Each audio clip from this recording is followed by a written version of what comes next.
Tonight, photographer, photo mentor, and live streamer Lee Love. You found success in both of these. You have to have passion for it. I have passion for both. At one time in the mid-90s, there were 300 phone lines down here. It's not the professionalism, it's your voice. We could have a Dr. Phil moment here for about 80 people in this group. Every day we're communicating. I was concerned about delivering a message that people could receive and gain something from.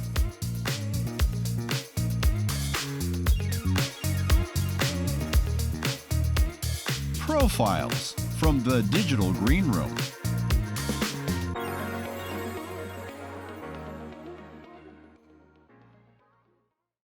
Frustrated with irregular streams? You need WNDI 50. A potent blend of binary cappuccino coffee nuts and just plain stress will save your bitrate every time. Fix streams fast and never cry in a conference again.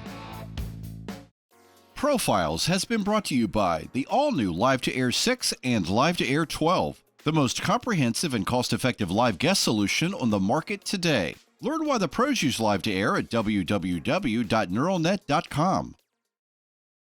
Lee Love is more than a photographer. In fact, far more. Beyond his photojournalism, there is an artistry in his work, so much so that it often collides, facing off against the traditional with the experimental. For this Tampa Bay native, in many ways it seems, photography found him. Running with the wrong crowd in high school, cameras seemed interesting, but it was for the nerds. Though after seeing the yearbook team taking photos and students picking up the lens, Lee began what can only be described as a lifelong love affair. His obsession to learn led to a broader journey into broadcast television, marketing, business development, and music. In the 1980s, he was part of a TV production team producing sports for NBC and ESPN. In the 90s, Lee's inherent ability to connect the dots across business lines led to his becoming national marketing director for the iconic networking brand Novell. His passion to try new things even landed him in the recording studio, audio engineering for the million-selling inspirational vocal group GLAD later on. Today, with camera in hand, Lee Love continues to capture art through the lens of life. His new focus is Photo Mentor Academy and his weekly show Photo Mentor TV, both designed to help aspiring content creators create their own masterpiece instead of a mere picture. In his pursuit of passion with purpose lies the foundational belief that there is more to see than what's visible to the naked eye, that a greater vision awaits if we will go beyond the knobs and buttons and think creatively. Something that makes a split-second moment like this last as if it were meant to. Welcome, friends, to this second season of Profiles from the Digital Green Room. I'm Jeff Fitzgerald, Jeff in High Def, and tonight we're going to start off this year talking about something that might seem a little etherical. It's the word creativity, the word creative. And yes, we're going to be talking about photography, but the real focus tonight is how to take a picture that people will remember.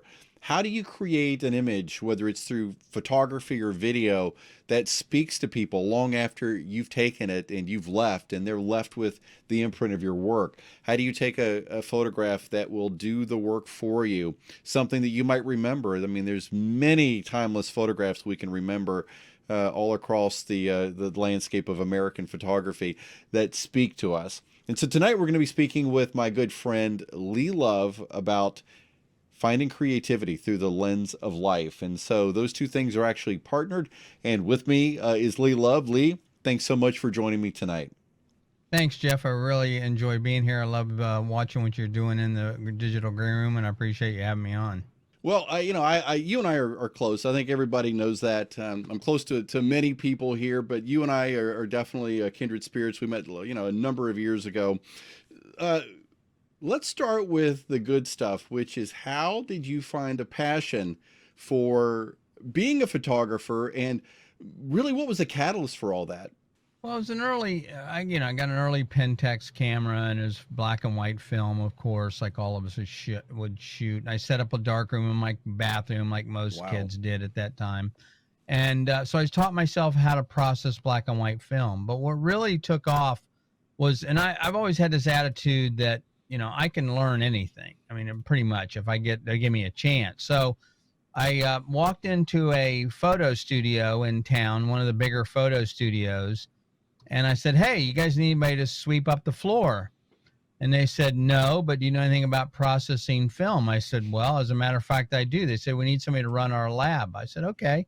So they put me in the back and with a radio, and I started processing all the black and white 4x5 portrait film they did, and they did large weddings at the time. And then I'd also process that film, and then I started shooting for them, doing portraits, and they sent me to a school in Indiana, believe it or not. It was a Kodak-run school, Professional Photographers of America, for 2 weeks, and I learned a ton of stuff. And so from there, it was just downhill all the way. Downhill all the way. So, what was it like getting your first job as a photographer? Tell me about how that came about, and maybe some of the trials and travails with that. Well, it's interesting because I think even back then, and even more so, I think you're really kind of afraid, and you don't understand the technology, exposure, light meters. There's a lot of craft involved, especially in the film business when you're shooting film. We don't have as much of that now in digital, although a lot of people still think there is. But anyway, and so it was really more concentrating on that. But I quickly learned that was not the business, because this was a small studio. It was me and the owner, one other person, and I learned a lot about the business aspect and what it took to really satisfy a client, make them happy. And at the same time, I was, pretty involved and really eager beaver kind of guy. So I also worked at the same time doing weddings for Olin Mills on weekends with 12 frames of medium format film. That's all you got, 12 pictures. And then I also worked in a modeling studio that they were doing, and I would shoot portfolios for these young models that were trying to become fashion models. So you basically went from somebody in the shadows of the high school, hanging out with the wrong crowd, as you like to say, to shooting fashion models. Is that really how this thing went down? Well, I wouldn't class that. Sounds a little more glamorous than it was. Of course, it certainly had its benefit, being a young guy, but still, it was really more of an education and learning and shooting a lot of different subjects. I think that was a thing. So I could go from photographing weddings to doing labs, working in a lab, processing black and white film, to photographing models, to doing, so that's really, I think, the lesson there is that by shooting a lot of different things, I learned very quickly how to approach a subject, how to photograph it, how to get the best out of it. What was your technical journey like when you got a camera? Was it something that you felt like you really melded with pretty quickly? Did it seem to just become part of who you were? Sometimes we connect with our gear and things like that. It's an interesting question. Yes, it was very easy for me because I had, I always had an inclination toward that, even as a kid. I won't go into all the gory stories, but I was always the kid. My brother and his friends would bring a tape deck to me and said, "Hey, Lee, well, how do I hook this up?" And it was like this, 8-track tape deck, and it had wires were cut and they were all different colors, and they didn't know how to work on it, or that kind of thing. Or I was working with my buddy down the street who we'd have a little radio station. We'd broadcast. We'd ride around on our bicycles and listen around how far we could get the thing to transmit. The point was, I always had an inclination for the technical aspects. So, but the interesting thing about what you're saying here, and I wanted to bring this up, is that I think there are 3 kinds of photographers that you run into, especially nowadays. There's the ones that are the artists. These people I admire the most. They don't know an f-stop from a bus stop. I mean, they just don't really know much about the camera, and they can see a scene. They see the world in a way that maybe you and I don't see it. The second one would then be the geeky guy, that's which I see a lot of those nowadays. They're into the technology. They can spout specs and talk about their pixel peepers. Okay, they can tell you what the ISO and all that kind of stuff is, but they don't. Their pictures, you just ask them to see some of their photos, and there isn't much to see. they may technically be accurate or technically look good, but there's no aesthetics to them. And then there's the third person, which is kind of got a leg in both. I think that's the category I fall into, where I struggle. I really want to be more artistic, and I push to do that if I get out of my own way, because I tend to be what they call left brain. There's left brain, right brain. Left brain is more analytical. Right brain is where the creative aspects and emotions comes from. And I think as to be a really good photographer, you have to have both, but you have to kind of lean toward that right brain to really turn off that left analytical aspect and really get in touch with the more creative side. Who were your initial influences in photography? Were you, when you got into the production process, the darkroom, all those things, did you begin looking for, what we would call today influencers, things like that? Who was it that really inspired you? Well, it wasn't a photographer, but someone that influenced me as a young child was Edison.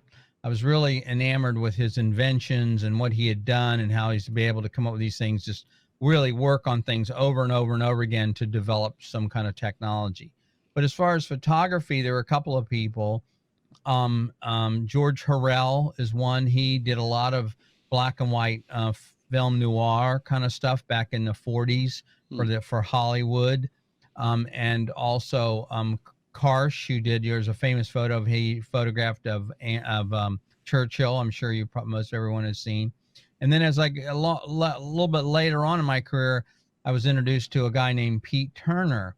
And Pete Turner, the way I found out about him was I was into music and jazz, and the album covers were really these vibrant images. One of them is a woman that has these red lips, and that's the tight shot of the album cover. And I started looking into it, and he was the one that shot a lot of these things, and he was real well known for experimenting with color, very vibrant, intense, saturated color. And he also had a big influence on me. I think that's a great example, because the next question I've got for you, Lee, really begins to delve into not just, like you say, holding a camera, remembering your aperture control, your shutter, and your ISO, all these basic things, all the knobs that we think are what makes taking a picture so wonderful. Creativity is really where it comes down, I think, in a lot of ways, in terms of how do you see an image that is memorable through the lens. I know that's a really wide open question. It may not even be something that can be answered in a single question, but everybody, I think, by and large, if they haven't really thought about how to be a better creative visionary, they kind of spray the room. Can't tell you, this, everybody who takes a photo with their iPhone, people are this big, and in the back there's the giant half of Walmart that means nothing in the shot, right? There's no human factor there, nothing in the foreground. But how do you see creatively the way you do? Well, I don't know if I'm the greatest example of that, because I struggle like everyone else, but it really begs something that I've learned over the years of teaching. So, I've been teaching for 10 years or so, both one-on-one as well in classrooms and things like that. And by working with a lot of new young photographers, I realized that, at least in the last 5 years or so, I've realized that we've been doing this all wrong. We've been teaching people the wrong way to learn photography. So what I mean by that is that we're teaching them the same way I was taught with film. You go to any Facebook group and they're going, oh, you got to learn the exposure triangle, and you got to shoot on manual, and well, to me, that's like telling somebody that it's a new student driver, you have to learn to shift on a manual transmission and change the oil before you can learn the rules of the road. And I think that doesn't apply nowadays. So what I've really focused on is flipped it 180 degrees. The first thing I teach people is what I call how to see. That's the first. So what does that mean? Means, how do you learn to see light? Light is really what photography is all about. So if you start examining light, learn it, become a student of it, how it falls, what's it look like? What's it look like during this time of day, that time of day? The more you learn about light and study it, the better photographer you'll be. The second thing is learning space, and also then color values, things like that. Anyway, so if you start there, I don't care if you are using an iPhone. Okay, you can, in fact, I've had a lot of students ask me, say, Lee, why is it my iPhone pictures are better than my DSLR pictures?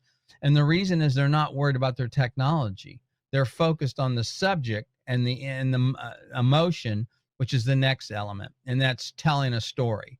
So learning to see is the first thing to become a better photographer.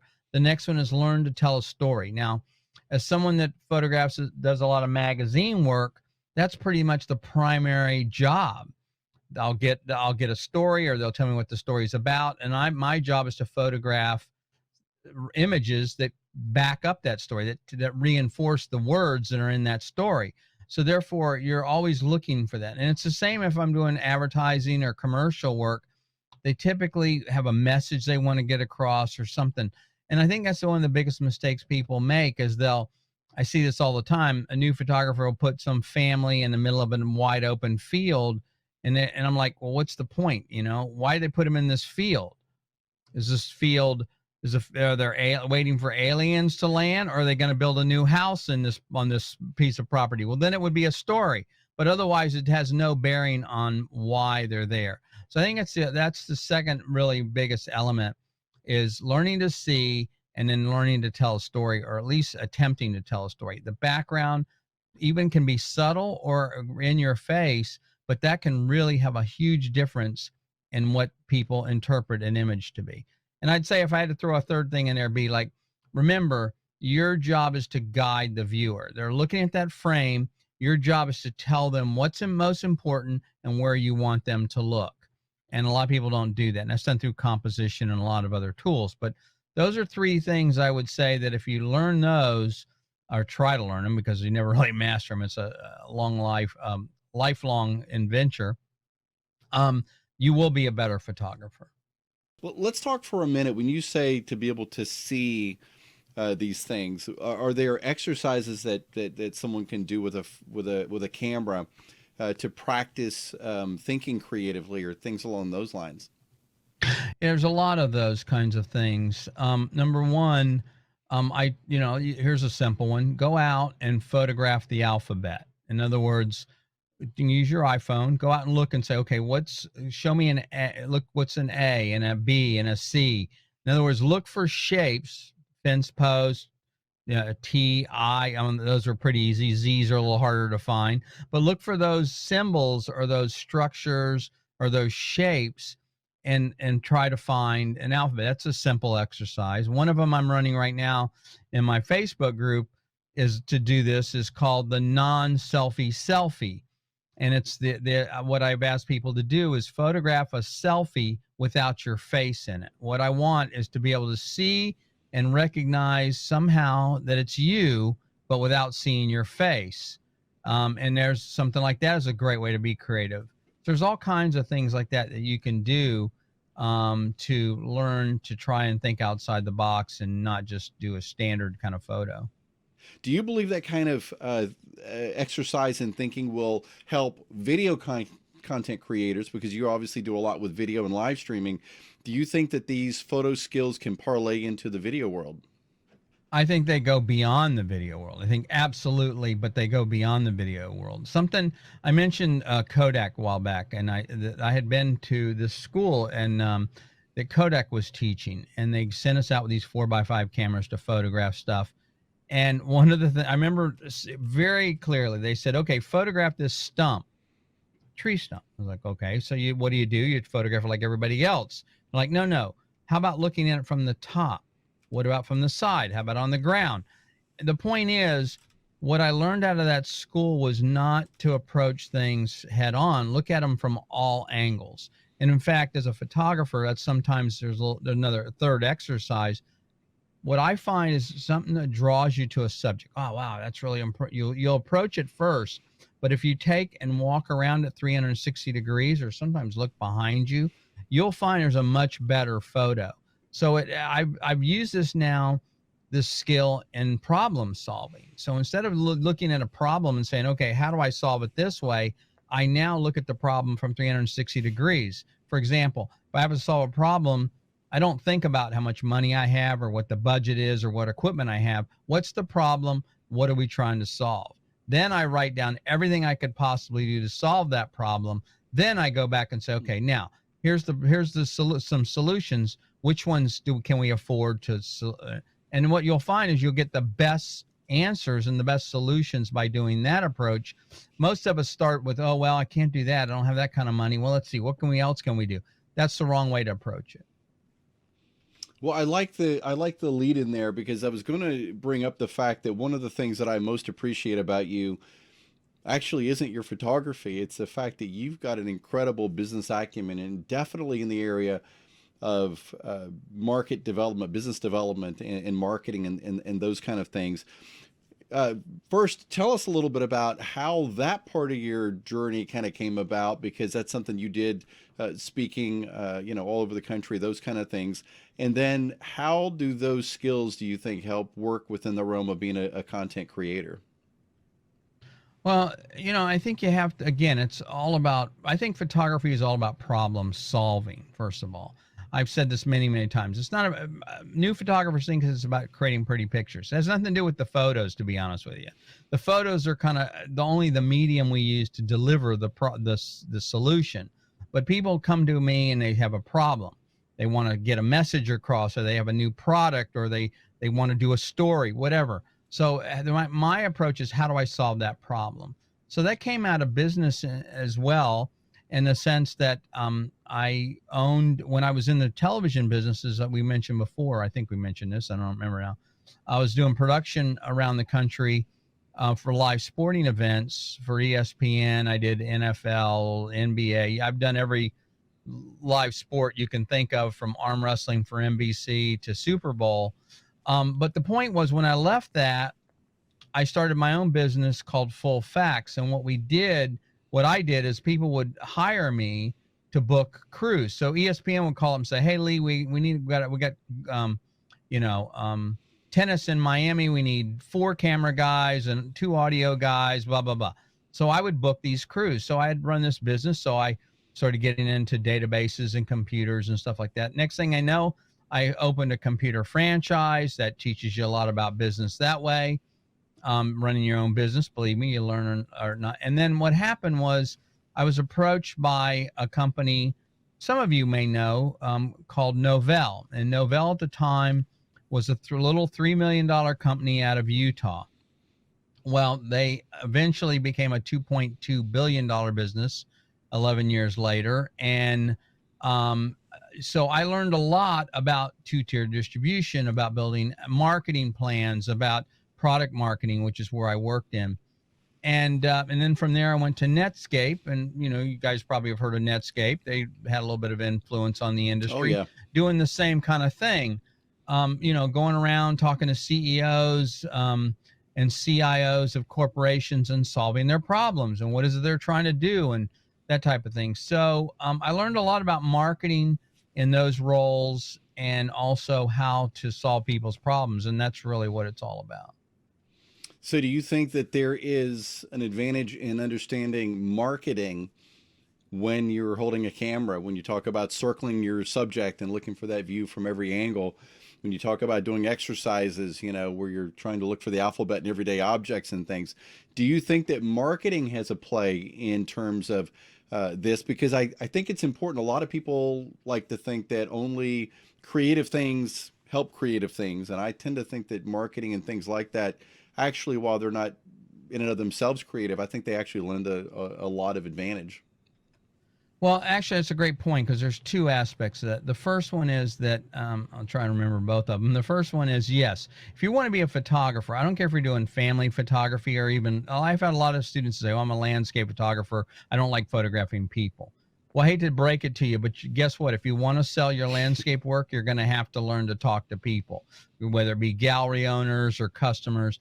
And the thing I taught a good friend of mine, unfortunately, he's no longer with us, Frank Lee Ruggles, who's a professional landscape photographer. Frank had this amazing body of work.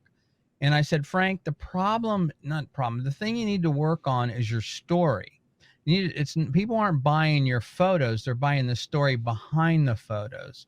So he started crafting that behind he'll tell you, I mean, I saw him in presentations say, because he started doing this, his work and his exposure took off. People just started loving and following him. Oh yeah. So that was a really big part of it. The same thing is true in now.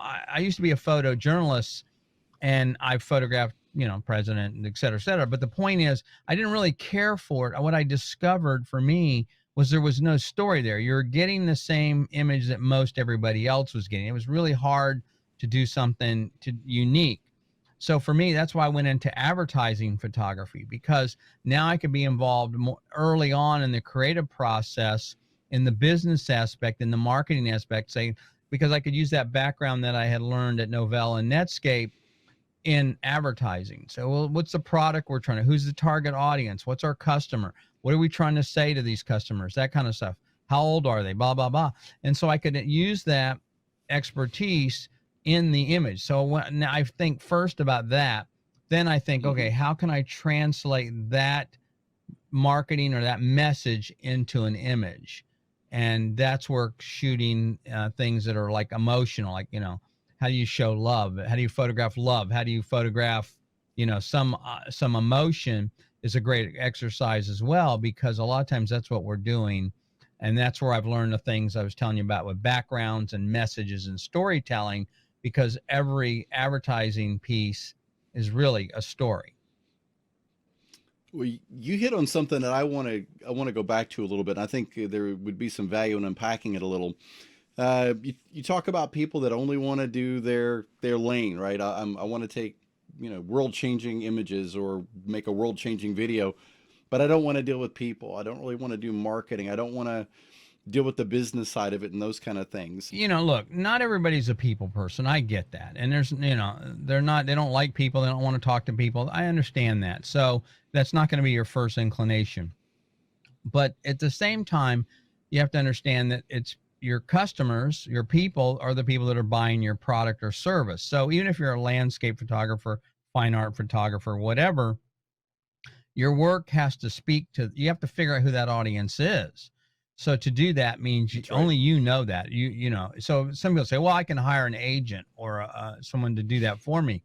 Well, the secret is they're not going to take you on until you already have an audience. Yeah, they're exactly. generally not going to bring somebody on they don't already have a clientele.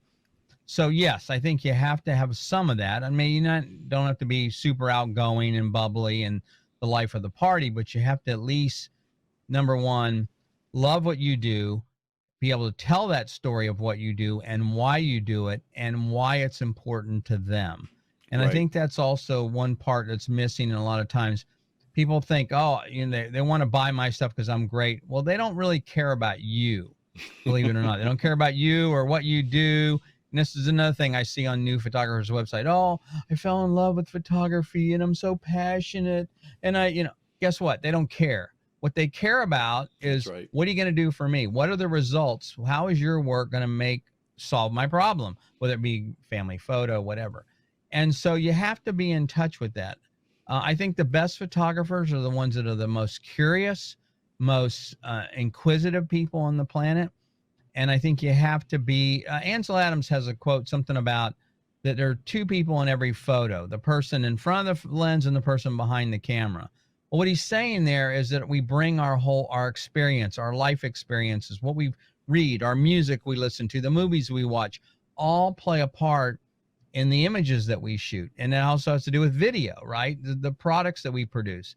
That's why they hire us, because we are unique. You are unique. Only Jeff Fitzgerald can shoot the way Jeff Fitzgerald does. I can't do it. And so therefore you need to exploit that. That's your value, really. And so whether you like people or not, that's what you have to figure out, how to get people to understand about you and why they want to work with you.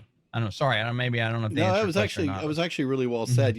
Okay. I think a lot of times creative people, especially, are that they don't feel equal to somebody who's in business. I think, if I'm just being transparent, you've got game, look, we're all maybe look, none of us we're all that way. Believe me. I don't care if you're artists or not, but for the most part, artists are always, and just a quick story. I've lost so many people say they submitted their photos to the client and they haven't called them in an hour. They must have hated them. That's it's like, right. hey, calm down.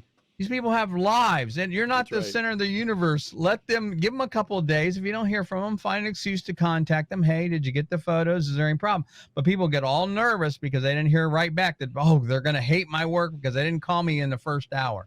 I think the bigger reason why I wanted to bring it up, Lee, was the fact that I think so many creatives get taken advantage of because they don't know their own value. And that is such an overused thing these days, especially. Yeah. You know, if you look on the internet, everybody's supposed to have their own job. Nobody's supposed to work for the man. Everybody's supposed to reach the mountaintop. Nobody's supposed to live through a valley and have severe bouts with self-doubt and faith and trying to figure out who you're supposed to be or how do you get there when you know you're not that person at that time. But you know that there's, what's that old adage, the starving artist we've heard about for years, and it's because a lot of people in business get taken advantage of, and in creative work get taken advantage of. And so my point, I guess, Lee, is with your mix of, you know, business acumen, the marketing, and the creative, I think that's a potent mix, and I would just encourage other people to not be afraid to learn these other things, to feel like that you can get on an equal playing field with somebody, because when you do know what you're worth, you don't ever want to rip anybody off. You know, you never want to take advantage of anyone, but you can definitely look them in the eye and say, you know what, my work is worth this level to me. And if you want me to be able to elevate your brand, to be able to do more for you, to give you something that will set you apart in a real meaningful way, this is what I need to work with. And I think that will help in the long run for hopefully a lot of folks. What do you think? Well, one of the problems we all have is that we carry this baggage, which is our own value or our own understanding of the value of money. Okay, so like, okay, wow, I'm going to spend $1,000 on this phone. What are you, crazy? So we bring that to our customer, and that is that's a really, really hard lesson to get rid of, but it's something that's very, very important. It's not about what you think it's worth. It's what they think it's worth. So for example, let's take a professional football or a sports figure. They make millions of dollars. Are they worth that? Why are they worth it? Well, it's not that they're worth it. They probably don't think they're worth it, but they're worth it because they bring in revenue, because of what they do, not so much them specifically, but what they influence. Okay. So if I'm working on a $20,000 ad campaign, it's not about whether I think I'm only worth $500. I'm not. Okay. I'm going to charge what I'm worth based on the job I'm doing. So that's the problem that I think we all have, especially in the streaming and the video production business. It's the same issue. We think, oh, wow, nobody's going to pay $500 for this. It's not about that. It's about what's the value of the end product and what you're influencing. So let's pick on streaming for a second, because this is what we do here. Okay. Yeah. If you're doing let's think about it. In the past, there was a conference with all these people and ballrooms and food and AV and hundreds of thousands of dollars. And then you go in and you say, oh, I can do this stream job for $1,000. Well, what's up with that? That doesn't make sense. That's not an equation. It's not, has nothing to do with your cost or your equipment or anything. It's the value of what you're providing to them and the money they're actually saving based on how they're doing. So that's just one way to look at it. But the point I'd make again is reinforces that we bring our own values to money to the job, and that's not the way it should work. It has you should not be able to afford your own work. Well, I tell people, you want to be a professional photographer? Guess what? You got to go on a job interview every freaking day. That's because think about it. Every time you talk to a client, you're going on a job interview. How fun is that? It's not fun unless you love what you're doing and you really, believe in it. But that's different. But the point is, it's tough. And you got to be willing to get rejection as well, because that's the other part of it. It's like, well, I don't know, you're too expensive or whatever. They don't like your work, whatever the issue may be, and they don't select you, it's rejection. People are like, oh gosh, I suck. I'm never going to get another job, right? So that's the other thing. I've totally gotten over that. Okay. It took me a long time, but I never mind losing a job because of price. Okay, because I know what I'm worth, and I know what the job is worth to do it right. That's the other thing. They'll ask you to do a proposal, and you'll give them a proposal to do it right, the way you would do it. And they say, oh, I don't know, do we really need this? Or we really need that? Well, do we need an assistant? Well, no, you don't need an assistant. It's going to take me 3 times longer to do it, so it's going to cost you more in the long run, but you don't need an assistant, that kind of thing. So that's one part of it. But I'd say the that's kind of the low part is that you're, like in a lot of us nowadays, we're working for ourselves and you don't have the water cooler conversation. right. You have social media, which sucks. Talk about a time suck, by the way. You can spend 4 days in answering these Facebook post.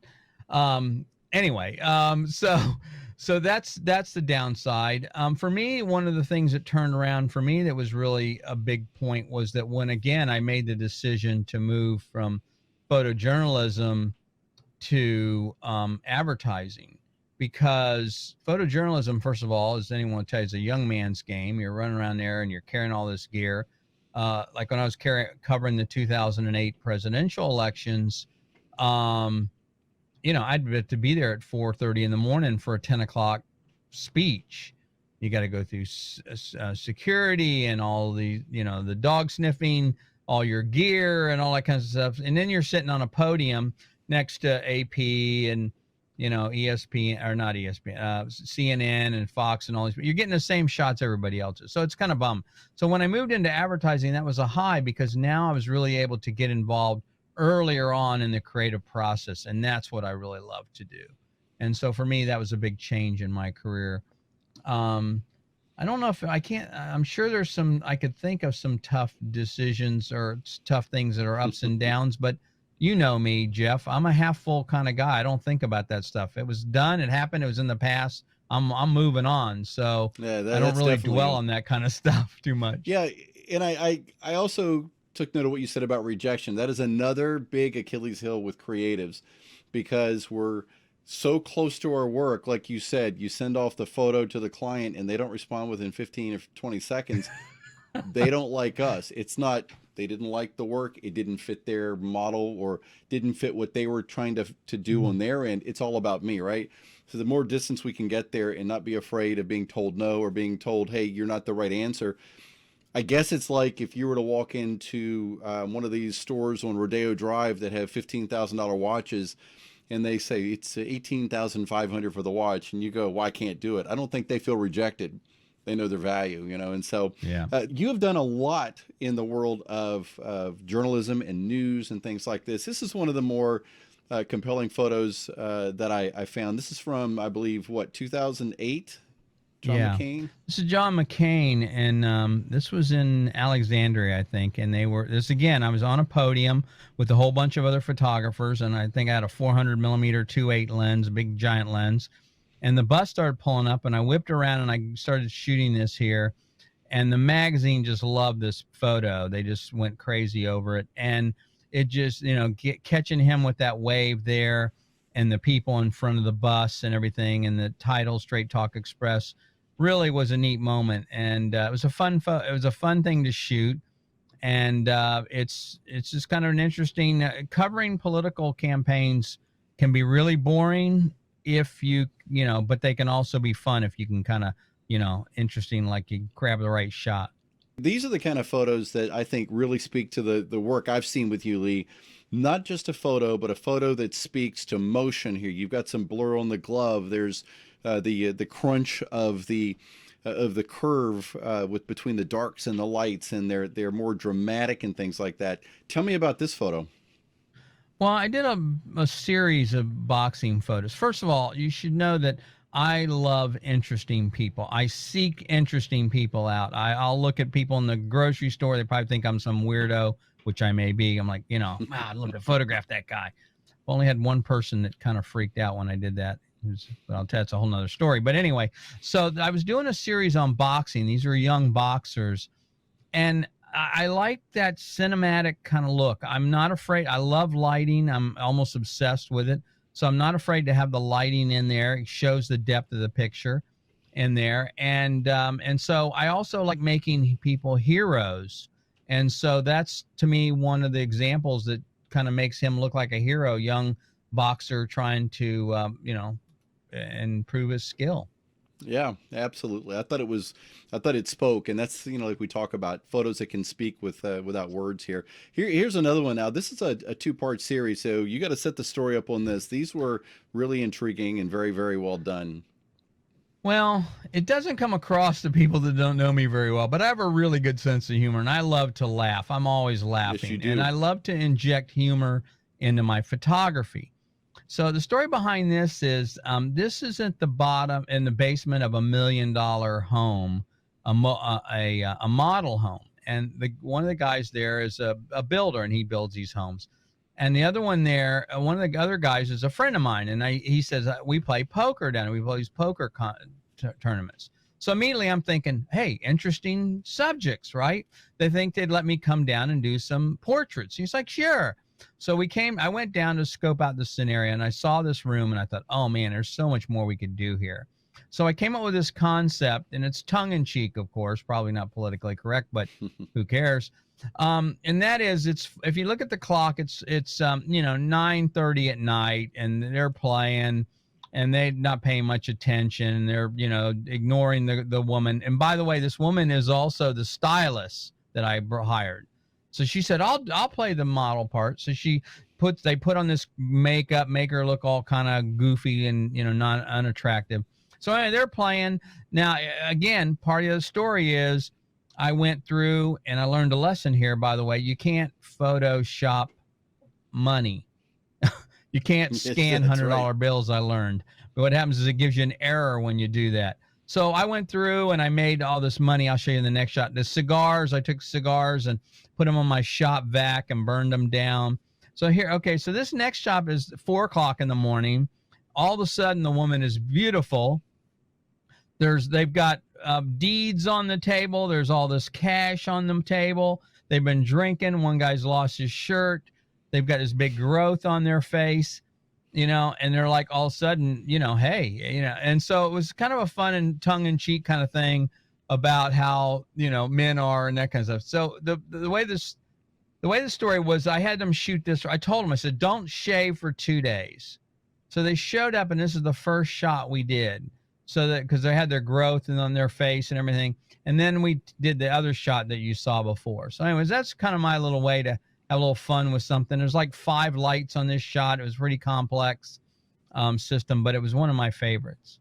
Yeah, there's a lot of dramatic lighting going on there and a lot of elements at play. And speaking of things that I think are highly creative, you also did this. You've actually not only dabbled, but done some really cool things in 3D modeling and animation and things like that with Cinema 4D. You built the Snow Peaks in a 3D software program. Yeah, so this was a Comic-Con in Richmond, Virginia. And so I had a little studio set up there, and I was doing this for a magazine, and I was shooting these guys, and they'd come through, and I'd photograph them. And this guy I photographed, and I said, well, tell me, who are you? Because I don't know anything about comics. Right? He goes, well, we're the Nords. I said, oh, well, what do they do? And he goes, well, I think it's a game, if I'm not mistaken. He says, we're warriors, and we live in the snow, in the mountains with snow. And I was like, oh, okay. So I started thinking about this more and more and more. And when I got back, I looked around. I could not find a background that I really thought was representative of the image. So I taught myself how to use Cinema 4D to create these mountains and the sky and everything, and then photoshopped him in there, added the lightning and the birds and everything. And it was just an exercise to see if I could do it, and what was involved in creating cinema, CGI backgrounds, which I now realize is fantastic. It's a great capability to be able to do, because you can it goes back to what I said earlier on, right? You said, how do I get in photography? Well, I was a painter, or I wanted to be an artist, but I couldn't draw worth a hoot. Well, this is my way of drawing, because I can take elements now, especially with Photoshop, combine things that don't exist in the real world and make my vision come true. And that's one thing I love about digital photography.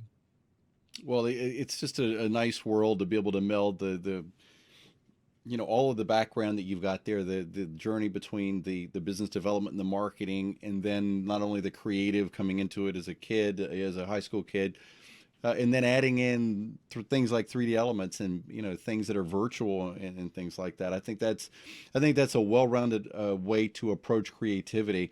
Where do you think the future of digital photography and digital video are going at this point? Things are moving really fast.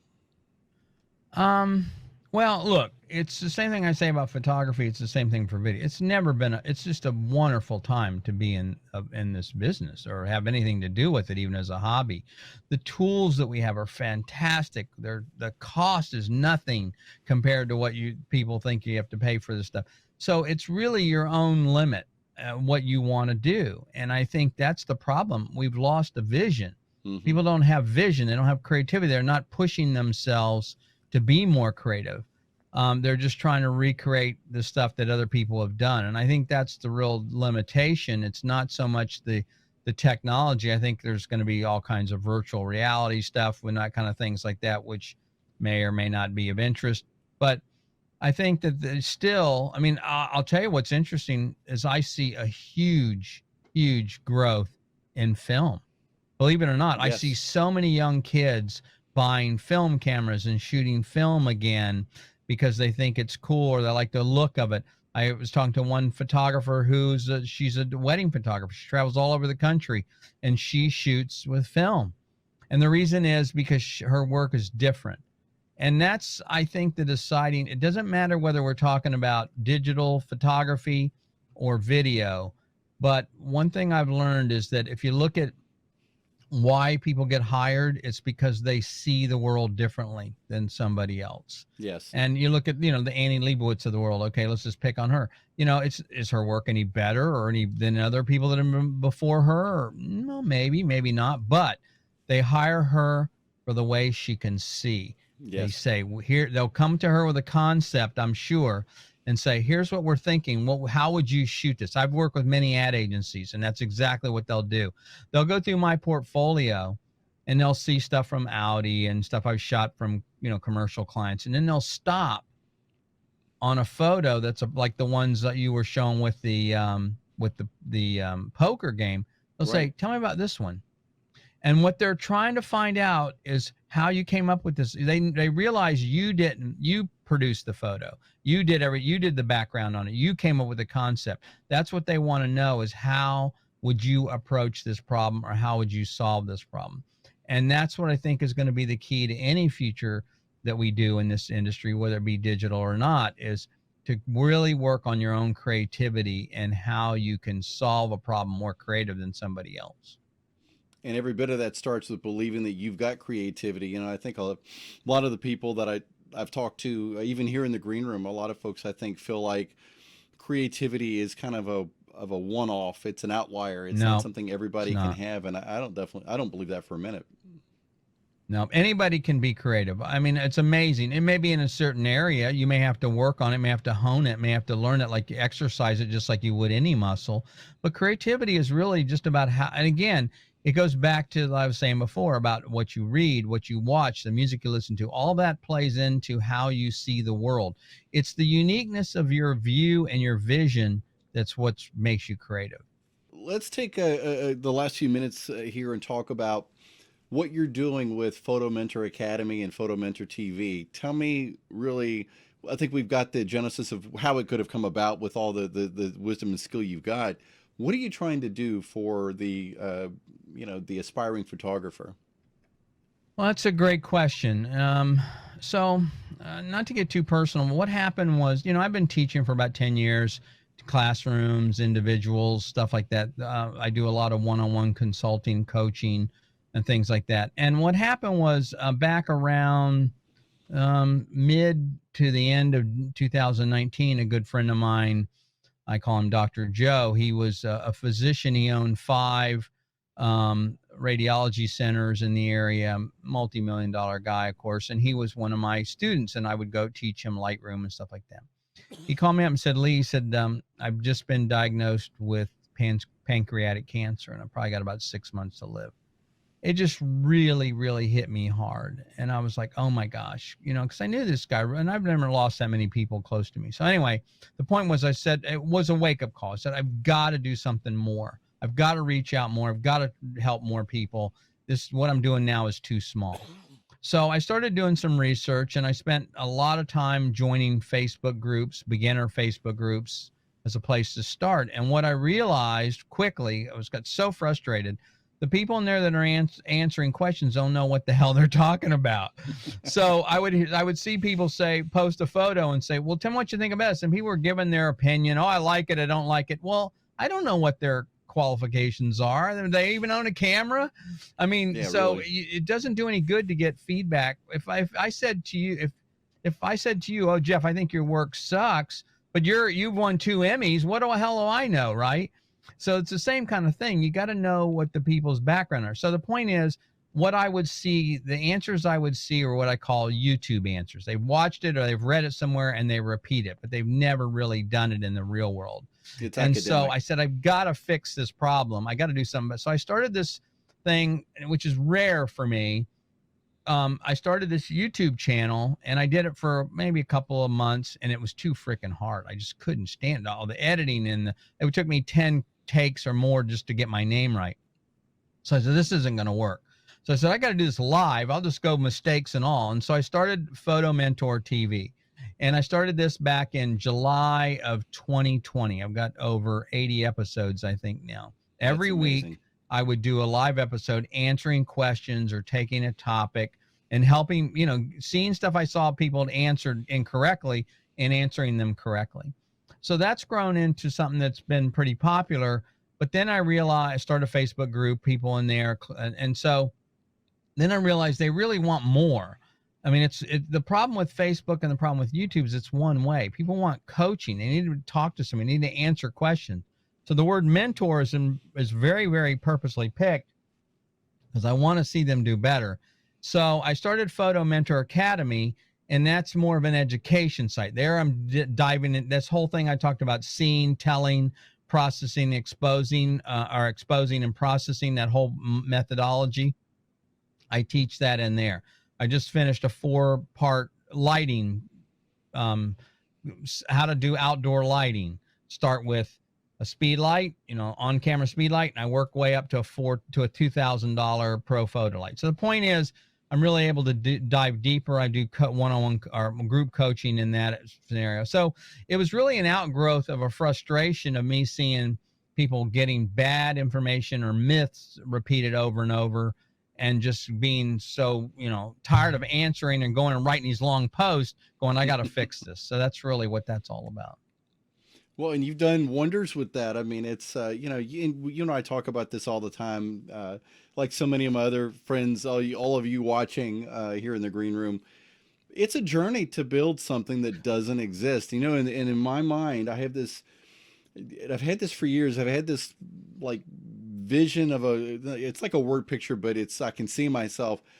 Everybody's on a highway in life and they're happy. There's not a thing wrong with it. They're safe. They're doing the thing they were predicted to do. They get up, they go to work, they come home, they go to sleep, and there's no stress, but there's no highs, there's no lows. And, I'm one of these guys that, kind of would love to live in the Braveheart world, but I don't feel like I've ever been that brave, but here I am with my machete, and along the highway, I stopped my car at one point and said, you know what, I'm going to start cutting a little bit of the grass here and the weeds, and I'm going to try to make a new road here that I think would be a good road for where I want to go, in this direction in life.